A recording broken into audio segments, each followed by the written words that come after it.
आप अपने पिताजी को, पूजनीय माताजी को ऑडी पर बैठाकर अगली सीट पर जब घुमाते हैं तो कैसा फीलिंग आता है? अगले 5 साल में आप कितने हजार लोगों को रोजगार देने जा रहे हैं? आजकल के युवाओं का देख रहे हैं कि अगर इनको 10,000 का जॉब मिल रहा है, 15,000 का मिल रहा है, तो ये कहते हैं हम नहीं करेंगे।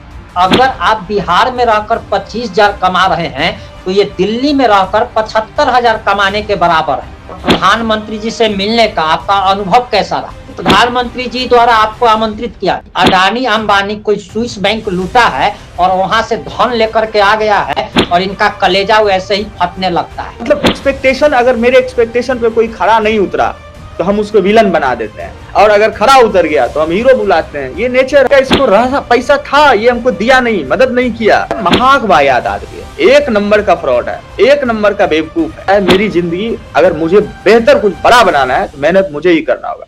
सरकार नीति बनाती है, नियति आपका होना चाहिए काम करने का। बिहार आपको लगता है कि आप जैसे लोगों के लिए सेफ है काम करने के? आप सबसे खूबसूरत महिला किसको मानते हैं इस देश का विजनरी नेता? और इसके साथ साथ बिहार में आप किसे विजनरी नेता मानते हैं? आपका ड्रीम क्या है, सपना क्या है? आप दुनिया को क्या देकर जाना चाहते हैं? आपकी पसंदीदा फिल्म क्या है? लेकिन खाली समय में आप क्या करते हैं? बिहार में रहकर के 25 से 30,000 की नौकरी उपलब्ध कराना और आने वाले 5 साल में 10,000 से ज्यादा लोगों को नौकरी देने का जिस व्यक्ति के पास विजन हो,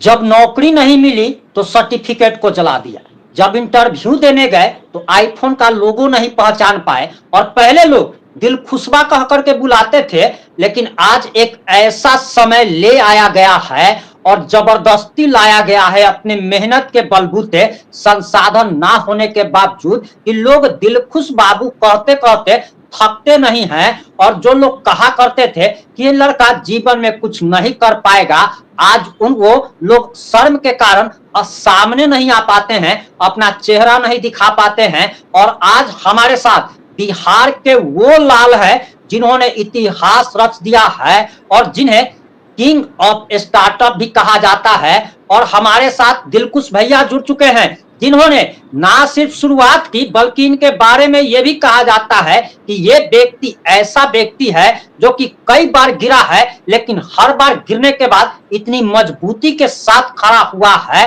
कि आज सैकड़ों लोगों को और लगभग 650 से ज्यादा लोगों को रोजगार दे रहे हैं। सबसे पहले स्वागत है भैया आपका। आपका भी प्रिंस जी बहुत बहुत धन्यवाद, आभार।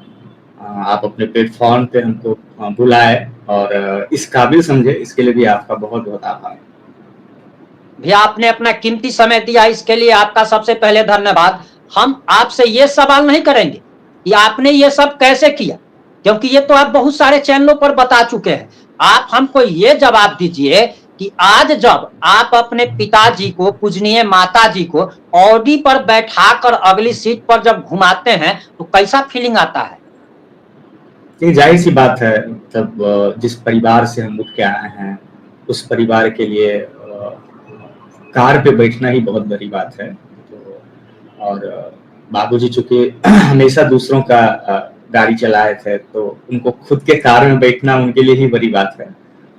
लगता है माँ बाबूजी सबको भी अब लगता है कि नहीं, उनका जीवन सफल हो गया। तो जो उनका एक्सपेक्टेशन था हम दोनों भाइयों से, उससे ज्यादा उनको लगता है मिल गया है। उनको लगता है, लेकिन हमको तो लगता है हम अभी भी स्ट्रगल कर रहे हैं और अभी बहुत सीढ़ी चढ़ना बाकी है। अभी तो एक आध सीढ़ी चढ़े हैं और इसलिए हम लोग दिन रात मेहनत भी कर रहे हैं। हाँ, तो आप बता रहे थे जैसा कि अब आप गाड़ी पर जब अपने पिताजी को, माताजी को बैठा करके जब घूमते हैं तो आपको एक अद्भुत अनुभव होता है, एक अद्भुत फीलिंग आती है।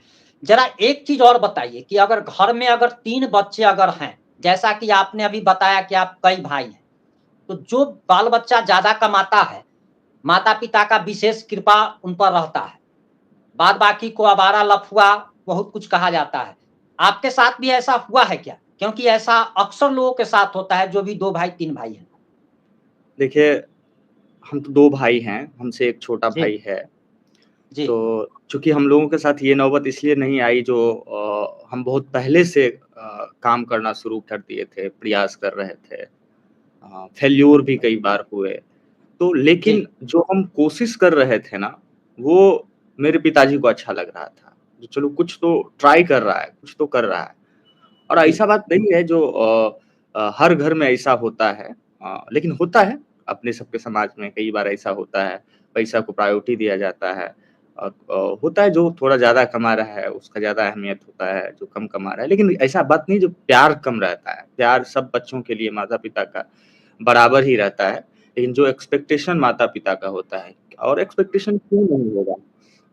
आप ये चीज़ आप कीजिए ना, जो जो आदमी आपको कमाने के लिए ताउम्र आपको पढ़ाने के लिए ताउम्र मेहनत करते हैं, वो कमाते हैं और आपके एजुकेशन पे खर्च करते हैं, आपके परवरिश पे खर्च करते हैं। उनकी कुछ एक्सपेक्टेशन तो होगी ना आपसे और आपको उस एक्सपेक्टेशन पे खरा उतरना होगा। जनरली आपकी भी ये ज़िम्मेदारी बनती है, जैसे अब मेरा बेटा हो गया, अब जी, उसको हम पढ़ा रहे हैं, उसको स्कूल भेज रहे हैं, उसकी हर ज़रूरत को पूरा कर रहे हैं, तो मेरा भी कुछ तो एक्सपेक्टेशन होगा, चलो भाई आगे कुछ ये भी करेगा, हम लोग बूढ़े हो जाएँगे, तो हम लोगों का भी सहारा बनेगा। तो एक्सपेक्टेशन तो होता ही है, माता-पिता को एक्सपेक्टेशन एक रहता है। चीज़ बताइए भैया, महिलाओं के लिए अक्सर सोशल मीडिया पर मीम बनाया जाता है कि महिलाओं का जो रवैया वगैरह है या ऐसा कुछ करके। आपकी शादी हो चुकी है सालों पहले और आप संघर्ष कर रहे थे, आप यहाँ तक पहुँचे हैं। आपकी पत्नी का क्या योगदान है? देखिए, बिल्कुल परिवार के लोगों का योगदान तो बहुत ज़रूरी है ही क्योंकि जब आप स्ट्रगल कर रहे होते हैं, तो दुनिया बहुत तरह की बातें करती है, 4 लोग, 4 कहानियाँ आपके बारे में चलती रहती है। तो उस परिस्थिति में आपको आपके आत्मबल को अगर कोई मजबूत करता है, तो वो आपके परिवार होते हैं, माता-पिता, पत्नी, ये लोग जो होते हैं, ये आपको एक तरह से मोटिवेट करते हैं।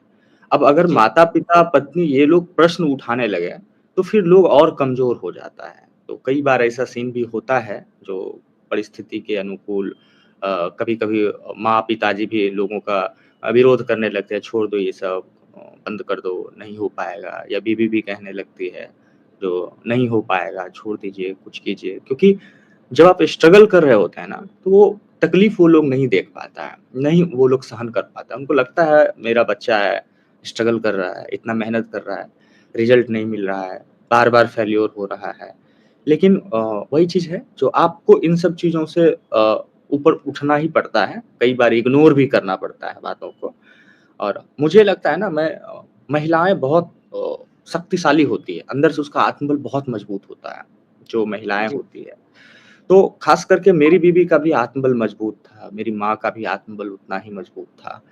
और वो उन उन लोगों को लगता था जो नहीं कुछ तो नहीं बहुत कुछ बड़ा जीने खाने के लिए तो पैसा कमा ही सकते हैं, वो तो कमाते ही रहे हैं। हाँ, लेकिन ये कभी ये लोग नहीं सोची थी या इस लेवल पे जाके नहीं सोची थी जो मेरा बेटा कभी इस योग्य बनेगा जो 200, 400, 600 लोगों का परिवार चलेगा उस पे निर्भर होके। तो ये थोड़ा बड़ा हो गया उन लोगों के लिए, लेकिन हमारे लिए तो जी। बहुत छोटा है। हमारा तो अ, लक्ष्य वैसे भी हमेशा ही बड़ा होता है। इसी से जुड़ा हुआ एक सवाल है। संसाधन जैसे कि अगर किसी के पास 5 लाख रुपया है, 10 लाख है या 50 लाख है, तो उस 50 लाख से 1 करोड़ करना बहुत ही आसान काम है, जो कि हमें लगता है। लेकिन किसी के पास जिसके पास कुछ नहीं है, ज़ीरो बटे सन्नाटा, ज़ीरो से अगर 1000, 10,000 पर भी आता है, बिना किसी संसाधन के, संसाधन विहीन लोग, तो वो एक बहुत बड़ी उपलब्धि है। आपके पास भी जहाँ तक मुझे पता है कि ऐसा कोई भी संसाधन नहीं था। आपका कोई गॉडफ़ादर नहीं था, जो कि आजकल के बच्चों की समस्या होती है या ब्लेमिंग कह लीजिए, लोग ब्लेम करते हैं कि हमारे पिता फलाना अच्छे स्कूल में नहीं पढ़ा पाए, तो हमको कैसे अच्छा जॉब मिलता? हमको अगर गार्जियन पूँजी नहीं चाहिए तो हम कैसे बड़ा बिज़नेस खड़ा कर सकते? आपने ये सब कैसे किया? इतना बड़ा देखिए साम्राज्य जो खड़ा किया? देखिए, दरअसल क्या होता है ना, कई बार परिस्थिति आपको मजबूर कर देती है मेहनत करने के लिए। आपके पास अगर रिसोर्स नहीं है, आप शून्य से स्टार्ट कर रहे हैं, तो आपके पास एक ही चीज़ होता है, आपका मेहनत। वो आपको खुद करना होगा। वो आपका डेडिकेशन, आपका मेहनत, आपका परिश्रम, वही आपका पूँजी है। आप समय लगता है। अगर किसी के पास देखिए जिसके पास पैसा है वो भी बहुत सारी चुनौतियों से लड़ रहा है। उनके पास भी अलग-अलग समस्याएँ हैं, वो भी स्ट्रगल कर रहा है और जिनके पास नहीं है वो भी कर रहा है। तो अगर आपको ज़ीरो से स्टार्ट करना है तो खुद को झोंकना होगा, आप खुद को इन्वेस्ट करिए। आपको टाइम लगेगा, 5 साल भी लग सकता है, 7 साल भी लग सकता है, 10 साल भी लग सकता है। आपको पेशेंसफुली काम करना पड़ेगा और अगर आप करते रहे तो 0 से 10 चला आराम से बना लेंगे। अगर 10 बन गया तो फिर रैपिडली आप उसको 12, 14, 18, 20, 25, 30, 40 करते रहिएगा। अभी आपके यहाँ कितने लोग काम कर रहे हैं? अभी मेरे ऑफिस में जो एम्प्लॉय है, जो हमारा अपना टीम है, वो लगभग 48-49 लोगों की टीम है। बाकी जो हमारे ड्राइवर्स हैं, जो थर्ड पार्टी रिसोर्स यूज़ कर रहे हैं, कुल मिला के वही 600 साढ़े 600 लोग होंगे। यानी कि अभी आपने जो कंपनी खड़ी की, इससे लगभग 600 से 700 लोगों का परिवार चल रहा है। आगे आपकी क्या योजनाएँ हैं? आप कितने लोगों को रोज़गार देना चाहते हैं? देखिए, हमारा विज़न एकदम क्लियर है, स्पष्ट है। हमको बिहार का जो ट्रांसपोर्टेशन सिस्टम है, इसमें हमको एक बड़ा प्लेयर बनना है। वो चाहे वो टैक्सी इंडस्ट्री हो, अ, ऑटो हो, बस हो, लॉजिस्टिक हो और बिहार बहुत बड़ा बाज़ार है। 14 करोड़ का पॉपुलेशन है। सबसे ज़्यादा पलायन भी बिहार से ही होता है।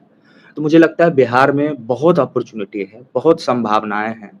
तो बस उसी संभावनाओं में अपनी भविष्य तलाश रहे हैं और अगले 4 साल, 5 साल मुझे लगता है और मेहनत करने की ज़रूरत है। फिर जो हमारा विज़न है बिहार में ट्रांसपोर्टेशन का बड़ा प्लेयर बनना, तो मुझे लगता है वो बहुत करीब है। 4-5 साल और मेहनत करके हम लोग ये सपना पूरा कर लेंगे। अभी भी इस बात की गर्व है हमको, जो टैक्सी इंडस्ट्री में बिहार में अगर कोई बड़ा प्लेयर है, वो रोडवेज़ है। आप अगर कहीं पे सर्च करेंगे गूगल पे, एआई पे, जी। Who is the largest mobility company of Bihar, तो आपको रोडवेज़ ही आएगा। ये बहुत गर्व की बात है कि आपने ओला, उबर जैसी बड़ी कंपनियों को पछाड़कर बिहार में आप नंबर 1 बने हैं। आप 2030 में 5 साल के बाद रोडवेज को कहाँ पे देख रहे हैं? हम हर ट्रांसपोर्टेशन के हर सेगमेंट में जाएँगे। अभी टैक्सी में काम कर रहे हैं, फिर लॉजिस्टिक में आएँगे, बस में आएँगे। अभी टैक्सी में भी बहुत अपार संभावनाएँ हैं, है ना? अभी बहुत काम करना बाकी है। अभी जैसे हम लोग इंटरसिटी राइड कर रहे हैं, तो अभी लोकल राइड जी। भी हम लोगों को लेके आना है, रेंटल वाला भी लेके आना है, टूर वाला भी लेके आना है। तो जो लोगों का नीड्स है, जो ज़रूरत है, उसके हिसाब से अपने प्रोडक्ट को लेके आना है। और मुझे ना हमेशा हम प्रॉब्लम सॉल्विंग मॉडल पे काम करते हैं, प्रॉब्लम लोगों का जी। सॉल्व हो। बहुत सारी कंपनियाँ ऑलरेडी काम कर रही है, लेकिन उसको क्या चुनौती आ रहा है, मतलब उस कंपनी के जो उपभोक्ता हैं, उनको क्या चुनौती आ रहा है, हम उस चुनौती को चिन्हित करके उसका समाधान निकाल के आगे बढ़ना है। ताकि मुझे पता है जो मेरा बिहार जी। किस तरह का है, यहाँ के लोगों का बिहेवियर क्या है, उनको क्या चाहिए, तो उनके लिए हमसे बेहतर प्रोडक्ट कोई और बना ही नहीं सकता है। हमसे अच्छा सर्विस कोई बना ही नहीं सकता है ना? तो ये तो थोड़ा कॉन्फिडेंस है खुद पे भी और हम लोग प्रूफ भी कर रहे हैं। 2.5 साल में बिहार में इतना 2.5 साल में एक बड़ा ब्रांड बन जाना रोडवेज टैक्सी इंडस्ट्री में बड़ा ब्रांड है बिहार में। तो आपकी यही मेहनत बहुत दिख रही है। आपकी मेहनत दिख रही है, लेकिन हम इससे इतर एक छोटा-सा सवाल है। बहुत सारी कंपनियाँ जो जिनके जहाँ पे लोग नौकरी कर रहे हैं, वो ऐसे काम करते हैं कि हमारा 10 से 6 ड्यूटी है। कंपनी को भी 6 बजे के बाद कोई मतलब नहीं होता, 6 से पहले भी मतलब नहीं होता।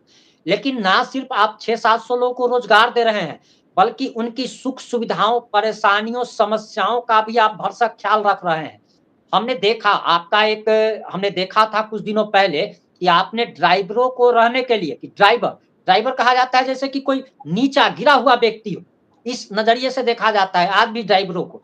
लेकिन आपने उनके लिए एक अच्छी व्यवस्था की, उनके रहने के लिए एसी लगवाया, एकदम शानदार व्यवस्था जो कि एक बढ़िया होटल में जो होता है व्यवस्था, जो 1000-2000 रुपया का 1 दिन का जो रूम मिलता है, उस प्रकार की व्यवस्था आपने कराई। तो कहीं न कहीं आपका सिर्फ़ ये विज़न नहीं दिख रहा है कि आपको कंपनी को कहीं आगे लेकर के जाना है, बल्कि ये भी दिख रहा है कि हम ज़्यादा से ज़्यादा लोगों को रोज़गार दे सकें। रोज़गार के साथ उनके सारे समस्याओं को भी आप देख रहे हैं। तो हमारा ये अगला सवाल ये है कि आप इसको लेकर आगे और क्या-क्या करने वाले हैं? और आने वाले 5 साल में आप बिहार के कितने लोगों को रोज़गार देने जा रहे हैं? देखिए ज़ाहिर-सी बात है, हमारा जो मन में आइडिया है, उसको जी एग्जीक्यूट हमारा टीम ही करेगा। तो किसी भी कंपनी के लिए टीम इम्पोर्टेंट होता है और हमारा बिज़नेस ट्रांसपोर्टेशन का है, तो इस बिज़नेस में एक्चुअली हीरो ड्राइवर ही है। जी उसी को सड़क पे रहना है, लोगों को बेहतर सर्विस देना है, उनके साथ अच्छा बिहेवियर रखना है। तो कुल मिला के कहें तो हम लोग ठीक है दफ्तर में बैठे हुए हैं, एसी चल रहा है, पंखा चल रहा है और वो सड़क पे चुनौतियों से लड़ रहा है ना? जी तो इसलिए हम अपने ड्राइवर को हीरो ही बुलाते हैं। और जी रही बात सुविधा की, इंफ्रास्ट्रक्चर की, तो क्या होता है ना जब आप माहौल अच्छा बना के देंगे ना, तो लोग डिलीवर्ड भी अच्छा करेगा। उसको मतलब जी उसको अगर उसके साथ आप फ्रेंडली रहेंगे, जैसे हम अपने ड्राइवर के साथ फ्रेंडली रहते हैं, उनको ये फ़ील ही नहीं होता ये हमारे कंपनी के सीईओ हैं। जब भी हम यार्ड जाते हैं या ड्राइवर लॉन्ज में जाते हैं, तो उनसे बात करते हैं, उनसे इंटरैक्ट करते हैं, उनकी प्रॉब्लम को सुनते हैं और उस पे वर्क करते हैं, ये कैसे सॉल्यूशन होगा।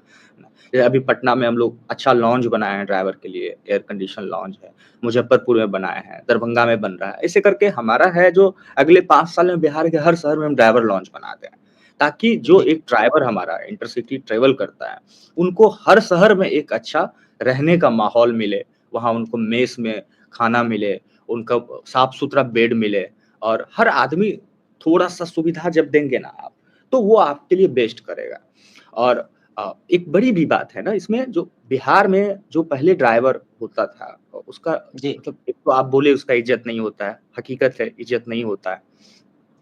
और मेहनत करने के बाद भी वो वही 12-15 हज़ार रुपए कमाता था हाँ, बिहार में। ये भी है अभी और आप हमारा 25 से 30,000 दे रहे हैं। अभी हमारा ड्राइवर जो काम करता है, जो मेहनत करता है, वो महीने में 25 से 30 हज़ार तक लेके जाता है घर। कोई 26,000, कोई 27,000, कोई 29,000 क्योंकि इंसेंटिव बेस्ड भी होता है कुछ। तो अगर बिहार में रह के कोई 29-30 हज़ार रुपए भी घर 25,000 भी घर लेके चला गया, तो वो एक बड़ी उपलब्धि है। तो एम्प्लॉयमेंट सिर्फ क्रिएट करना नहीं है, जो आपके एम्प्लॉय है, उसका लिविंग स्टैंडर्ड बदलना भी आपकी ज़िम्मेदारी बनती है। मुझे तो जनरली हम लोग यही फ़ोकस करते हैं, चाहे वो हमारे सहकर्मी हो जो हमारे साथ काम कर रहे हों, चाहे हमारे हीरो ड्राइवर लोग हों, जो इस कंपनी के लिए एफ़र्ट लगा रहे हैं और सब लोगों की मेहनत से ही कंपनी आगे बढ़ेगी, है ना?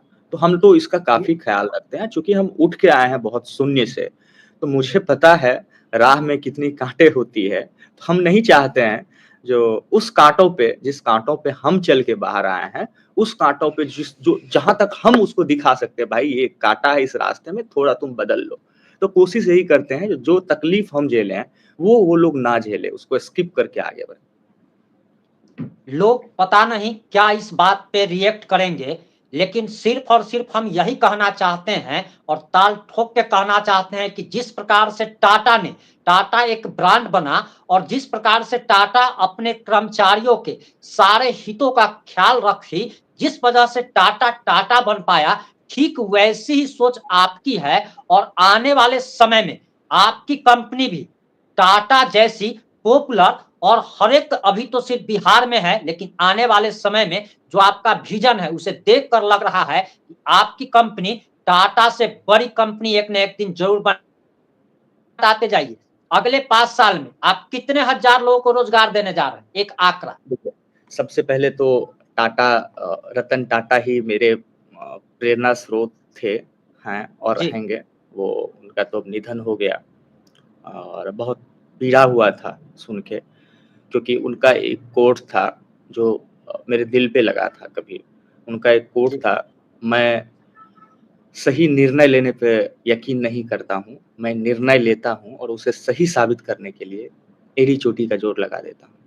वाह! तो ये कोट बहुत अंदर से हमको मजबूत किया और टाटा बहुत कुछ देश को दी है। मुझे नहीं लगता है इन फ्यूचर कोई और टाटा इस भारत में हो सकते हैं। आई होप हो जाए, ईश्वर करे। लेकिन हम मुझे जो लगता है वो जितना करके गए हैं भारत के लिए, वो बहुत काबिले तारीफ़ हैं। तो उनके पैर के धूल के कण भी हम अगर कर पाएँ, तो मेरी जीवन सफल हो जाएगी, है ना?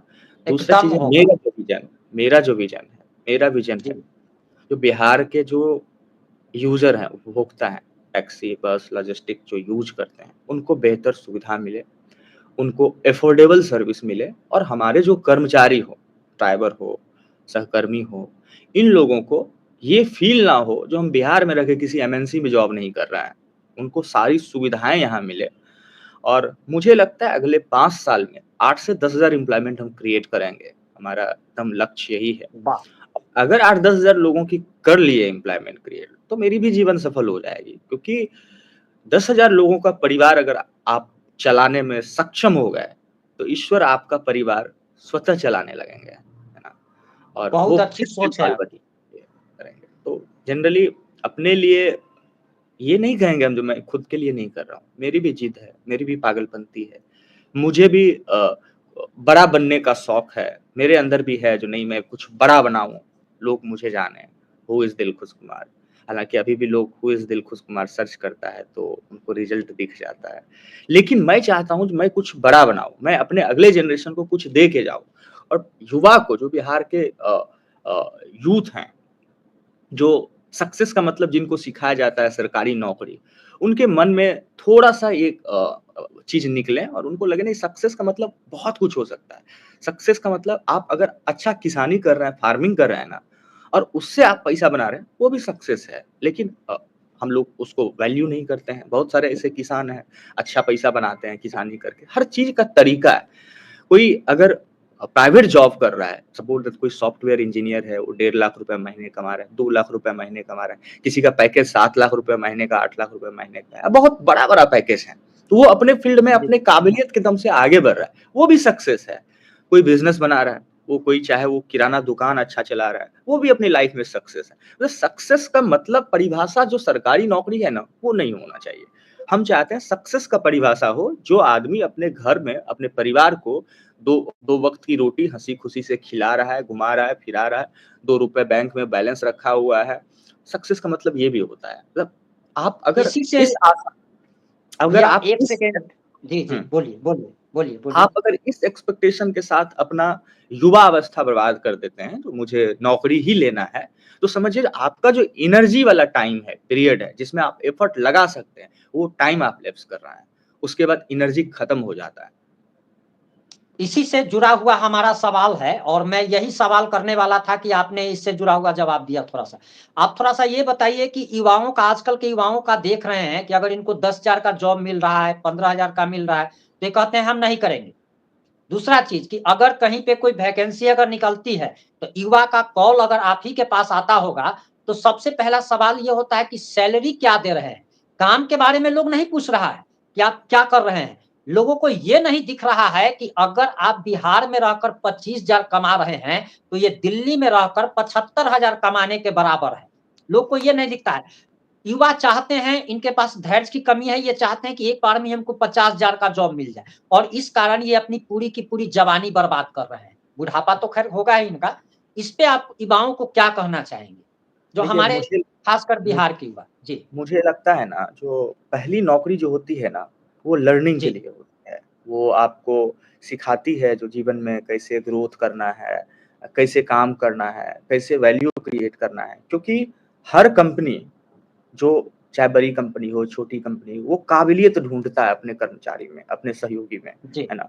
तो अगर आप अपना काबिलियत प्रूफ करते हैं, आप ऑटोमेटिक ग्रोथ करेंगे। एंट्री लेना ही होगा। आपको अगर कम सैलरी मिल रहा है कहीं, 12,000, 15,000, 18,000, 20,000 भी मिल रहा है, और आप कोई टेक्निकल नॉलेज अगर आपके पास नहीं है, आप सॉफ्टवेयर इंजीनियर नहीं है, किसी बड़े कॉलेज से आप एमबीए करके नहीं बाहर निकले हैं, ठीक है? और आपके पास कोई टेक्निकल नॉलेज नहीं है, तो आपको लर्निंग करना पड़ेगा। आप जी, जनरली हम लोगों के यहाँ क्या होता है, लोग ग्रेजुएशन करके उसके बाद पढ़ाई खत्म करके जनरल कॉम्पिटिशन में लग जाते हैं, है ना? जी, तो जो जनरल कॉम्पिटिशन में लग जाते हैं, तो उनका तो एक्सपेक्टेशन रहता है सरकारी नौकरी। तो वो तो सिर्फ़ परीक्षा की तैयारी करती है, वो करता है, मतलब वो किताबें पढ़ता है, क्वेश्चन रटता है, आंसर रटता है ना? वो जो दुनिया में अभी चल रहा है ना, उससे वो अनभिज्ञ हो जाता है, कि पूरा एफर्ट लगा देता है वो अ क्वेश्चन आंसर रटने में, ठीक है? जब उनको ये रियलाइज़ होता है, जो अब मुझे नौकरी नहीं मिलेगी, मेरी उम्र भी खत्म हो गई है, नौकरी का एक होता है ना सीमित समय होता है, जी, जी, या वो नहीं निकाल पाता है, तो खुद डिमोटिवेट हो जाता है। भाई, लोग क्या कहेंगे? समाज क्या कहेंगे? पापा इतना मेरे ऊपर खर्च किए। तो अगर आप अंदर से हार मान लेते हैं, तो समझिए आप वहीं फेल हो जाएँगे। और अगर आपको लगता है जो नहीं, अगर हम फिर से करियर स्टार्ट करें, प्राइवेट सेक्टर में ही जाएँ, तो आप ये अगर सोचिएगा, जो हम 10 साल सरकारी नौकरी के लिए पढ़ाई किए, हमको नहीं निकला, अब कहीं जॉब करने हम जाए तो कोई हमको लाख रुपए ऑफर कर दें, इम्पॉसिबल है। क्योंकि आप तो जो चीज रट के आए हैं उसको नौकरी से कोई लेना देना नहीं है। प्राइवेट नौकरी में उसका कोई लेना देना नहीं। प्राइवेट नौकरी में तो आपका स्किल चाहिए, आपका टैलेंट चाहिए, आप किसी एक फील्ड के लिए मास्टर हो उस फील्ड का। तो उसमें सरकारी नौकरी में ताजमहल कब बना, भारत के कौन-कौन शासक थे, प्राइवेट नौकरी में इसकी कोई लेना देना नहीं है इससे। प्राइवेट नौकरी में मतलब है जो बाजार कैसा होने वाला है आने वाले समय में, उसको पढ़िए। अपने कस्टमर को बेहतर प्रोडक्ट कैसे दे सकते हैं, उसको पढ़िए। कैसे बेहतर सर्विस दे सकते हैं। तो मुझे लगता है अगर किसी को प्राइवेट नौकरी में कम पैसा में एंट्री मिल रहा है, अगर वो पहला जॉब है तो उसे ज्वाइन कर लेना चाहिए। 6 महीना, 8 महीना, साल भर उसको लर्निंग करना चाहिए और अगर वो प्रूफ कर देता है देन वही कंपनी उसको बढ़ाते जाती है। हम लोग का भी बहुत ऐसा एग्जाम्पल है जो हमारे यहाँ कोई 14,000 में ज्वाइन किया था, साल भर काम किया, किसी को 28,000 मिल रहा है, किसी को 40,000 मिल रहा है, किसी को 55,000 तक मिल रहा है। तो ये तभी पॉसिबल हुआ जो अपने आप को प्रूव किया। जो हम हमेशा कहते हैं ना, डिग्री सिर्फ आपका जो है ना वो एक ठप्पा है जो आप लोगों को दिखा सकते हैं हम पढ़े लिखे हैं, या समाज में दिखा सकते हैं पढ़े लिखे हैं। डिग्री से आपकी जिंदगी जीने का कोई लेना देना नहीं है। आप जो पढ़ाई किए हैं, तो हम लोग जनरली 2 तरह से पढ़ाई करते हैं। एक डिग्री लेने के लिए पढ़ाई करते हैं, जो जनरली लोग कहे पढ़ा लिखा है, कंपटीशन की तैयारी करके उसमें चले जाएं। एक होता है हम लर्निंग के लिए, ज्ञान के लिए पढ़ाई कर रहे हैं, ज्ञान अर्जित करने के लिए। तो ज्ञान अर्जित करने वाला जो एजुकेशन होता है ना, उसका अलग महत्व होता है। वो कभी कोई जाके साइंटिस्ट बनता है, कोई जाके आईआईटी निकालता है, कोई जाके आईआईएम निकालता है, मतलब क्योंकि वो पढ़ा है, दिल से पढ़ा है, वो लर्निंग किया। और एक होता है नहीं ठीक है हम सरकारी नौकरी के लिए पढ़ रहे हैं, हमको डिग्री मिल जाएगा, उसके बिहाफ पे हम अप्लाई कर देंगे। तो ये आप अगर ये सोचिएगा कि डिग्री मिल गया मेरी लाइफ सक्सेस हो गई, कभी पॉसिबल नहीं है। आप जब तक शिक्षा को नौकरी का उद्देश्य समझ रहे हैं तब तक आप सफल नहीं होंगे। शिक्षा को आप वो क्या कहते हैं ज्ञान अर्जित करने का उद्देश्य समझिए, उससे आप सीखने का उद्देश्य समझिए उसको, तभी आपकी जीवन सफल होगी। फिर नौकरी मिले ना मिले आप कुछ भी कर सकते हैं और बेहतर ही करेंगे। इसीलिए हम हमेशा कहते हैं डिग्री इंपॉर्टेंट नहीं है। जो लोग कहते हैं जो डिग्री इंपॉर्टेंट है कुछ करने के लिए, जीने के लिए, कमाने के लिए, तो हम कहते हैं नहीं, डिग्री इंपॉर्टेंट नहीं, आपका ज्ञान अर्जित करना इंपॉर्टेंट है। आप जितना फास्ट लर्नर बनेंगे उतना फास्ट अर्नर बनेंगे, उतना फास्ट पैसा बनाएंगे। बहुत बड़ी बात कह दी आपने। आपने आज से कुछ दिनों पहले सोशल मीडिया पर लिखा था कि जितना इंतजार जीवन में मैंने खुशबू का किया है, उससे ज्यादा या उतना ही मैं इंतजार प्रधानमंत्री नरेंद्र मोदी जी से मिलने का कर रहा हूं। और आप प्रधानमंत्री जी से मिलकर के आए हैं, उनका विजन सुनकर के आए हैं। आप अपने आप में क्या बदलाव देख रहे हैं और प्रधानमंत्री जी से मिलने का आपका अनुभव कैसा रहा? ये बहुत गर्व की बात है कि प्रधानमंत्री जी द्वारा आपको आमंत्रित किया गया। सबसे बड़ी बात है जो हम लोगों के लिए एक बड़ी मतलब खुशी की बात है, जो इस बार जो 2025 में विकसित भारत के थीम तले जो यूथ डायलॉग का आयोजन हुआ था, उसमें स्पेशल अटेंडी के रूप में हमको भी इनवाइट किया गया था। बिहार से 2 लोग हम लोग थे, साथ गए थे, हम और नीरज झा भैया थे। तो ये तो हम लोगों के लिए गर्व की बात है। दूसरी चीज है जो प्राइम मिनिस्टर का विजन है 2047 विकसित भारत का, नया भारत का, वो तभी पॉसिबल होगा जब यूथ उनके साथ चलेंगे। हम हमेशा कहते हैं, लोग बहुत सारे लोग इस पे टिप्पणी भी करते हैं। हम कहते हैं जो सरकार कोई भी बनाए, चाहे वो कांग्रेस की हो, भाजपा की हो, अगर एक बार वो पद पे बैठ गया तो उनके अच्छे नीतियों का आप समर्थन करिए और बुरे जो खराब नीति है उसका विरोध करिए, कुंठा मत पालिए। क्योंकि अगर आप 5 साल तक कुंठा पाल के उनके कदम से कदम मिला के नहीं चलेंगे तो नुकसान हमारा देश का ही होगा, हमारा राज्य का ही होगा और अंततः हमारा ही होगा। क्योंकि देश को विकसित बनाने के लिए यूथ का साथ होना सरकार के साथ बहुत महत्वपूर्ण है। क्योंकि जब तक यूथ एंटरप्रेन्योरशिप में नहीं आएगा, छोटा छोटा उद्योग नहीं लगाएगा, एमएसएमई नहीं खुलेगा, प्रोडक्शन नहीं होगा, एक्सपोर्ट नहीं होगा इंडिया से प्रोडक्ट, तब तक इकोनॉमी तेजी से नहीं बढ़ सकता है। इकोनॉमी बढ़ाने के लिए हमें और एफर्ट लगाने की जरूरत है, हमें और प्रोडक्ट बनाने की जरूरत है।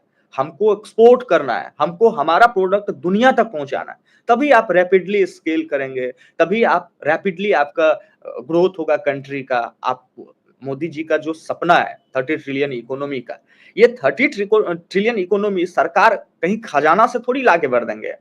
कितना परसेंट लोग टैक्स पे करते हैं? बहुत कम संख्या है। तो सरकार को क्या करना होगा, जो हम ऐसा कैटेगरी बनाए बिजनेस का जो टैक्स पे करने वाले श्रेणी में लाखों लोग आ जाए, करोड़ों लोग आ जाए, एम्प्लॉयमेंट भी क्रिएट हो, प्रोडक्ट भी बने, कंपनियां बड़ी हो। अभी हम लोग कई बार देखते हैं सोशल मीडिया पे लोग अडानी को, अंबानी को, बड़े बड़े बिजनेसमैन को टांग खींचने लगते हैं, सरकार अगर कुछ उनके फेवर में कर दिया। भाई मैं कहता हूं गलत क्या है, जब पता है सरकार को, जो सरकार देश को विकसित तभी करेगी जब ये लोग कमा के मुझे देंगे, तभी हम आगे लोगों को, जरूरतमंद लोगों तक मदद भी पहुंचा सकते हैं, सड़क भी बना सकते हैं, इंदिरा आवास भी दे सकते हैं, चावल आटा भी दे सकते हैं। वो कहां से देंगे? इन्हीं लोगों को। आप छोटा सा एग्जाम्पल लीजिए ना, मेरे घर में अगर 50 आदमी का परिवार है, मेरा 45 आदमी ऐसा है जो कमा के घर में नहीं दे रहा है, उसको बच ही नहीं रहा है जी। उसको, मतलब जो कमाता है उसी में वो खाना पीना खा के खत्म हो जाता है। 4-5 लोग ऐसा है, 5 लोग ऐसा है जिसके कमाई से उस घर को, इंफ्रास्ट्रक्चर को हम बिल्ड कर रहे हैं। हम नया घर बना रहे हैं, टाइल्स लगा रहे हैं, मार्बल लगा रहे हैं, लेकिन बाकी 45 लोगों को और सुविधाएं चाहिए। तो हम क्या करेंगे ना, एज ए लीडर हम उस 5 लोगों को बोलेंगे तुम और एफर्ट लगा के कमाओ, तुम और पैसा लेके आओ, तुम और हमको कमा के दो, ताकि इन लोगों की जरूरत को हम पूरा कर सके और इन लोगों का विकास हम कर सके। बस सरकार भी यही कर रही है। जो लोग इस कैटेगरी में आ रही है, जो टैक्स दे रही है सरकार को, जिसके टैक्स से सरकार इंफ्रा बिल्ड कर रही है, नई नई इंफ्रास्ट्रक्चर बन रही है ना, कई ट्रेन आई, सड़क बन रही है, बहुत सारी चीजें हैं जो काम हो रही है। वो अगर सरकार कर रही है तो कहां से करेगी? पैसा कहां से लाएगी? कर्जा लेके कितना करेगी? तो उससे अच्छा है भाई, विकसित बनाएंगे, यूथ को एंटरप्रेन्योर बनाएंगे, युवा को मोटिवेट करके बिजनेस खुलवाएंगे, कल वही युवा टैक्स बना के हमको देंगे, उसी के पैसा से हम कर्जा भी चुकाएंगे और आगे का विकास भी करेंगे, डेवलप भी करेंगे कंट्री को। हम आपके जवाब से थोड़ा सरप्राइज्ड भी हो जा रहे हैं, क्योंकि हमारा जो अगला सवाल होता है, पता नहीं क्यों आपको कैसे पता चल रहा है और आप पहले ही उसका जवाब दे रहे हैं, क्योंकि हमारा अगला सवाल जो था अडानी अंबानी से जुड़ा हुआ ही था। इस देश के लोग, वैसे लोग जो कि बेरोजगार हैं, जिनको कोई कुत्ता नहीं पूछता है, ऐसे लोग सामने आकर के अडानी को, अंबानी को सीधे चोर ठहरा देते हैं। इन लोगों का सोचना यही है कि अडानी अंबानी कोई स्विस बैंक लूटा है और वहां से धन लेकर के आ गया है और इनका कलेजा वैसे ही फटने लगता है। यह अडानी अंबानी का ही नहीं, जितने भी उद्योगपति हैं, उनका नाम सुनते ही कहीं ऐसा तो नहीं है कि जलन पाना की भावना की अगला कैसे इतना कर लिया, हम कुछ नहीं कर पा रहे हैं। तो ये एक लोग के मन में जो है, जी, मुझे लगता है आप लोगों को संतुष्ट नहीं कर सकते हैं। कई ऐसा एग्जाम्पल, लाइव एग्जाम्पल है, मैं भी देखा हूं अपने आसपास में, जो पिता अपनी जीवन भर की पूंजी बच्चों को बनाने में लगा देता है, कल उसका शादी हो जाता है, बेबी आती है, बच्चा होता है, थोड़ा बड़ा होता है, और किसी दिन अगर घर में थोड़ा मनमुटाव हुआ, कहा सुनी हुआ, तो बच्चा ये भी पिता को बोल देता है आप मेरे लिए क्या किए हो। आप जब अपने, कुछ लोग अपने पिता पे भी प्रश्न चिन्ह लगा देते हैं, तो आप अगर ये सोचिएगा कि हर आदमी हर चीज को सही ही ठहराएगा, वो पॉसिबल नहीं है। हर आदमी का सोच का अलग अलग तरीका होता है। आपको याद होगा 2014 में जब हम लोग इंटरनेट यूज करते थे, व्हाट्सएप आया था, तो एयरटेल में या रिलायंस में या बहुत सारी नेटवर्क कंपनी थी, ये लोग 200 रुपए में 1 GB मोबाइल डेटा देता था। हम लोग व्हाट्सएप पे मैसेज भेज के इंटरनेट ऑफ कर देते थे, याद है ना वो सीन? जियो आया, 256 MB 512 MB मिलता था। आप तो बहुत बता दिए, 1 GB आप बता दिए। वही चीज है। तो उस समय इंटरनेट पे हम व्हाट्सएप पे मैसेज भेज के और हम फिर से ऑफलाइन हो जाते थे, नेट बंद कर देते थे, मेरा नेट खत्म ना हो जाए। जियो आया, इनकमिंग का पैसा लगता था, इनकमिंग का, हाँ, टेलीफोन करने का भी पैसा लगता था, इवन करने का, इनकमिंग का तो बहुत पहले खत्म हो गया था, हमको लगता है 10-11 तक खत्म हो गया था, 12 तक, और उसके बाद करने का लगता था। जियो आया और एक रिवॉल्यूशन ला दिया। अभी आप 300 रुपए में आप डेली 300 रुपया महीना भरते हैं, आप अनलिमिटेड बात कर रहे हैं, दो जीबी 2.5 GB रोज आप खपत कर रहे हैं, आप अलग अलग प्लेटफॉर्म से लर्निंग कर रहे हैं, आप ग्लोबली कनेक्ट हो रहे हैं, आप ऑनलाइन ऑर्डर करके खाना मंगा रहे हैं, आप ऑनलाइन ऑर्डर करके घर में सामान मंगा रहे हैं, due to reason Jio, due to reason Mukesh Ambani. ये जो उद्योगपति लोग होते हैं, ये आपको आप तक सुविधाएं पहुंचाती है। हम जिस चेयर पे बैठे हुए कोई बिजनेसमैन बनाया होगा, आप जिस कैमरा से हमसे फोन पे बात कर रहे हो कोई बिजनेसमैन बनाया, सरकार तो सिर्फ नीति बनाएगी, स्ट्रक्चर बनाएगी, जो देश कैसे विकसित हो, लेकिन आप तक सुविधाएं को जो पहुंचाएगी वो कोई व्यापारी होगा, कोई बिजनेसमैन ही होगा। वो 4 लोगों को रोजगार दे रहा है, 400 लोगों को रोजगार दे रहा है, 4 लाख लोगों को रोजगार दे रहा है। एक किराना दुकान अगर कोई चला रहा है ना, वो आप तक राशन पहुंचा रहा है, वो जाता है शहर से खरीद के लाता है, आपके घर गांव में आपके दुकान लगा के आप तक पहुंचाता है, वो भी आपके लिए काम कर रहा है। आप कहीं काम कर रहे हैं तो वो भी पैसा कमाएगा, आप भी कहीं काम करते हैं तो पैसा कमाने के लिए काम करते हैं। तो जाहिर सी बात है, जो बिजनेसमैन बिजनेस कर रहा है वो पैसा कमाने के लिए कर रहा है, वो भी तो कमाएगा ना, वो कमाएगा तभी तो करेगा। जी तो हमेशा हम लोग क्या करते हैं ना, हमेशा मतलब एक्सपेक्टेशन, अगर मेरे एक्सपेक्टेशन पे कोई खरा नहीं उतरा तो हम उसको विलन बना देते हैं, और अगर खरा उतर गया तो हम हीरो बुलाते हैं। ये नेचर है, ये स्वभाव है हम लोगों की। जो अगर मेरे अनुसार कोई काम कर दिया तो वो हीरो है, नहीं कर पाए तो वो विलन है। कई बार आप इसके निजी जीवन में देखिए ना, आपके कोई 10 परिचित लोग हैं, कभी कोई मदद आपसे मांगा, भैया आप हमको 25,000 रुपए की मदद कर दो, अच्छा जी संबंध था आपको उससे, संजोग से आपके पास पैसा नहीं था और आप बोले नहीं हो पाएगा, या रहते हुए भी बोले आप नहीं हो पाएगा हमसे, हमको ये काम। अब क्या है ना, वो आदमी सिर्फ यही सोचेगा इसको रहा पैसा था, ये हमको दिया नहीं, मदद नहीं किया, समझिएगा लॉजिक को। लेकिन ये भी तो हो सकता है ना, आपके पास वास्तव में पैसा नहीं था। अब उस आदमी से अगर आपके बारे में कोई पूछे, प्रिंस बाबू कैसा व्यक्ति है, तो आदमी बोले महावायात आदमी है, एक नंबर का फ्रॉड है, एक नंबर का बेवकूफ है।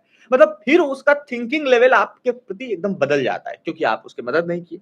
और अगर आप कर दिए मदद तो फिर आप हीरो हैं, भैया आप कैसे हैं, ठीक है। आप अगर बोलेंगे ये दिन है तो बोले हाँ हाँ दिन है, आप बोलेंगे रात है तो हाँ हाँ रात है। यही तो है, हम कहते हैं हम कभी भी किसी सरकार का समर्थन या विरोध नहीं करते हैं, क्योंकि मुझे पता है मेरी जिंदगी अगर मुझे बेहतर कुछ बड़ा बनाना है तो मेहनत मुझे ही करना होगा। सरकार नीति बनाती है, नियति आपका होना चाहिए काम करने का। आप हर चीज में अगर हम कमी निकालेंगे तो हमको बहुत चीज अच्छाई भी तो है ना, हम तो वो ढूंढ के निकालेंगे, कहाँ अच्छाई है वो ढूंढ के निकल के आगे बढ़ेंगे आप। अच्छा, एक चीज का आप जवाब दे दीजिए, बिहार आपको लगता है कि आप जैसे लोगों के लिए सेफ है काम करने के लिए? बिल्कुल बिल्कुल, वो जो लॉ एंड ऑर्डर है वो सरकार की भी जिम्मेदारी है, बहुत कुछ सुधरा है। अब जो बिहार को लोग जिस बिहार के रूप में जानता था वो बिहार बिहार नहीं है, बिहार बदला हुआ बिहार है। यहाँ के यूथ काफी इनर्जेटिक है। बस अभी जो यूथ है ना, देखिए हम लोगों के अंदर इतना काबिलियत है बाय बर्थ बिहारी को, जो किसी भी मेट्रो सिटी में चले जाइए, किसी भी एमएनसी में चले जाइए, टॉप लेवल पे और बॉटम लेवल पे बिहारी काम कर रहा है, टॉप पे भी बॉटम पे भी। अब क्या है ना, जो हम लोग हमेशा टॉप पे भी काम किए ना, तो किसी के अंदर में काम किया है, आदत हो गया है कंफर्ट जोन में रहने का हम लोग। लेकिन अब हम लोग चाहते हैं ना, जो कुछ बिहारी कुछ ऐसा बनाए जो सबसे ऊपर बैठा हुआ रहे, उसको कहते हैं ना वाह, सबसे ऊपर बैठा हुआ रहे। फिर उसके अंदर उसके आप अभी तक एम्प्लॉय बने हैं, आपको अब एम्प्लॉयर बनना है। एज ए बिहारी अब आपको एम्प्लॉयर से एम्प्लॉयर बनना है। अभी तक हम एम्प्लॉय हैं, ढूंढ रहे हैं, हम लोग नौकरी ढूंढते हैं बड़ी कंपनी में जहाँ अच्छा। और इसमें क्या है ना, समाज को भी थोड़ा सहयोग करना पड़ेगा। कई लोग प्रतिभावान लोग हैं जो बिहार से बाहर निकल के काम कर रहे हैं, कोई बैंगलोर में, कोई मुंबई में, कोई दिल्ली में। सब चाहता है बिहार जाए, वहां हम कुछ बेहतर करें, कोई अच्छा करें, अपॉर्चुनिटी है अभी बिहार में। लेकिन लोग आने नहीं देते हैं, माँ बाप नहीं आने देते हैं, कहते तुम आओगे, जिसका शादी नहीं हुआ तो पहला सवाल होता है तुम आओगे तो शादी नहीं होगा। दूसरा, अगर शादी हो गया तो बोला तुम आओगे तो यहाँ जो है सो लोग बोलेगा फेल्योर है, इसका बच्चा निकम्मा है, नहीं काम कर पाया। कई लोग ऐसा अपने पेंशन के पैसा से बाल बच्चा को पैसा भेजते हैं, नहीं तुम वही रहो लेकिन सरवाइव करो। झूठा सान नहीं हमको क्या करेंगे झूठा सान लेके। अगर मेरा बच्चा वापस आके कुछ बेहतर करना चाहता है, 5 साल मेहनत करना चाहता है, तो उसको करने देंगे ना। उसकी जिंदगी है, वो मैच्योर हो चुका है, सोच सकता है वो बेहतर। और युवा जब तक टैलेंटेड युवा बिहार नहीं आएगा वापस, अपनी प्रतिभा से यहाँ पे एक्सपेरिमेंट नहीं करेगा, तो थोड़ा बहुत ज्यादा टफ होगा बिहार को, बिहार के ग्रोथ में। छोटा छोटा काम भी आके युवा करता है एमएसएमई में, बड़ा काम बहुत तेजी से बिहार बदलेगा। और जरूरत है बिहार को भी प्रतिभावान यूथ की जरूरत है। जी। अब आपसे हम 5-6 सवाल करने वाले हैं और इसका जवाब शॉर्ट में देना है, 1 लाइन में देना है। आप चाहें तो बात आप जवाब नहीं भी दे सकते हैं। आप सबसे खूबसूरत महिला किसको मानते हैं? अपनी माँ को, भाभी को नहीं? अपनी माँ को मानते हैं। क्योंकि खूबसूरत शकल से नहीं होता है, हम अकल से भी नहीं मानते, इससे हम खूबसूरत मानते हैं। वो माँ है और माँ से खूबसूरत महिला कोई हो ही नहीं सकती है।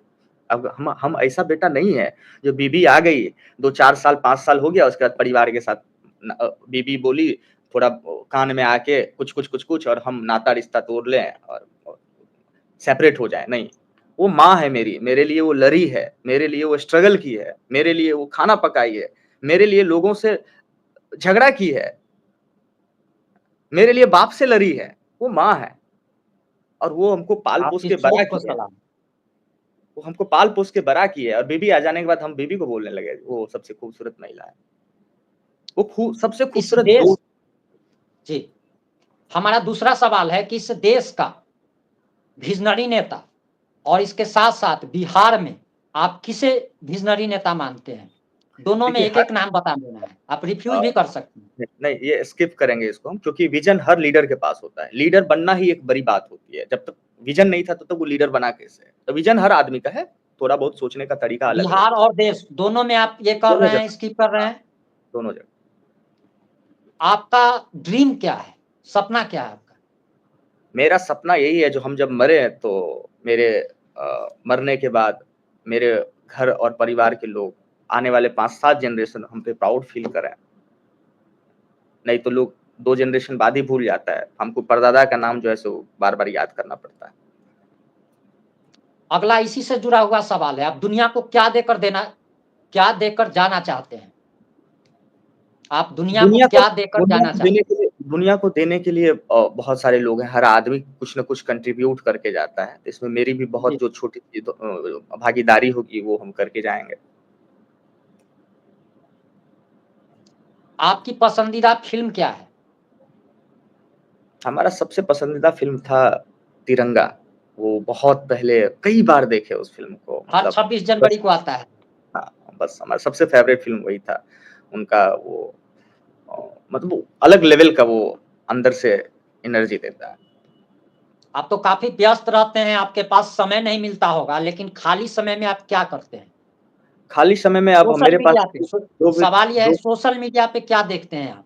सोशल मीडिया पे? सोशल मीडिया पे अब तो सोशल मीडिया चलाने का बहुत समय नहीं मिलता है। कभी 15-20 जी, मिनट सोने गए, आधा घंटा या कभी कहीं किसी चीज़ का वेट कर रहे हैं, खोल के देख लिया। बहुत ज़्यादा समय नहीं दे पाते हैं। लेकिन मेरे पास अगर समय रहता है तो हम सोचते हैं जो हम बच्चों के साथ टाइम बिताएँ।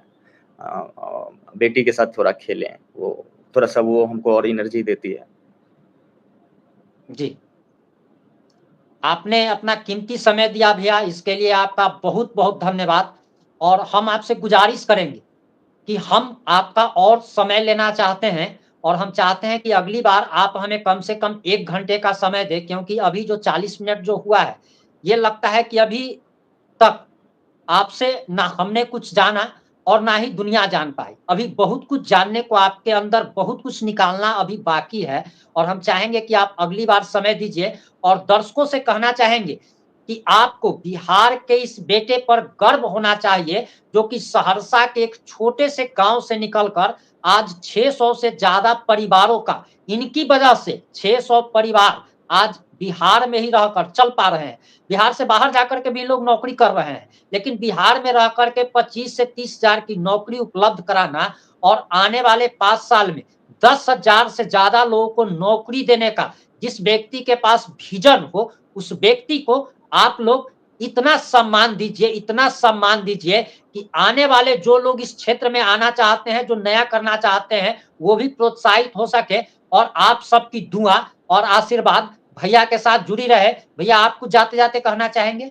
आपके सभी दर्शकों को मेरा प्रणाम और आपको बहुत-बहुत धन्यवाद। बहुत-बहुत धन्यवाद भैया।